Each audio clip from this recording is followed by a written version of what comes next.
करता था सो क्यों किया, अब कर क्यों पछताए।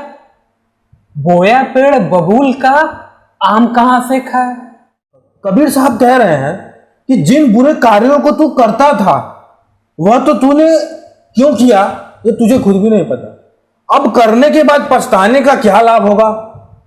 यदि बबूल का पेड़ मैं बोऊं तो पेड़ पर बबूल ही फल खिलेंगे, बबूल ही मिलेगा हमें, उसमें आम के फल नहीं लग सकते। कबीरदास जी समझा रहे कि इंसान जैसा कर्म करेगा उसे वैसा ही फल मिलेगा।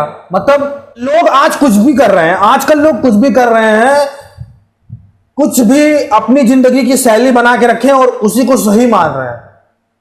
क्या आप किसी को दुख दे रहे हो उसमें आप खुश हो, हाँ यार मैं सही कर रहा हूं। किसी का शोषण कर रहे हो, किसी की जिंदगी को सख्ते में डाल दे रहे हो, किसी को दुख पहुंचा रहे हो, अपनी जिंदगी जी रहे हो, किसी को काट रहे हो, किसी की मेहनत को जो है काट दे रहे हो, किसी के साथ गलत कर दे रहे हो, कोई इंसान को इतना दुखी कर दे रहे हो कि वो अपनी जिंदगी में सालों सालों के लिए डिप्रेशन में चला जा रहा है। और ये सब करके और तुम अपनी जिंदगी इतनी शान से जी रहे हो कि जैसे कि तुमने जिंदगी भर ही तप किया, महात्मा गौतम बुद्ध की तरह तुम तपस्वी बने रहे और सीना चौड़ा करके घूम रहे हो।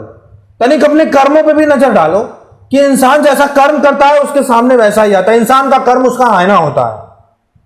तो सिंपल सी बात है, अगर कबीर साहब का कहना यही है कि अगर मैं बुरा कर्म करूंगा तो मुझे उसको भुगतना पड़ेगा आगे चल के। जैसे मैं अगर बबूल का पेड़ बोऊं, जैसे बबूल का पेड़ कटीला होता है, कांटेदार होता है, उसमें कांटे होते हैं, तो मुझे आम का फल नहीं मिलेगा, मीठे आम का फल।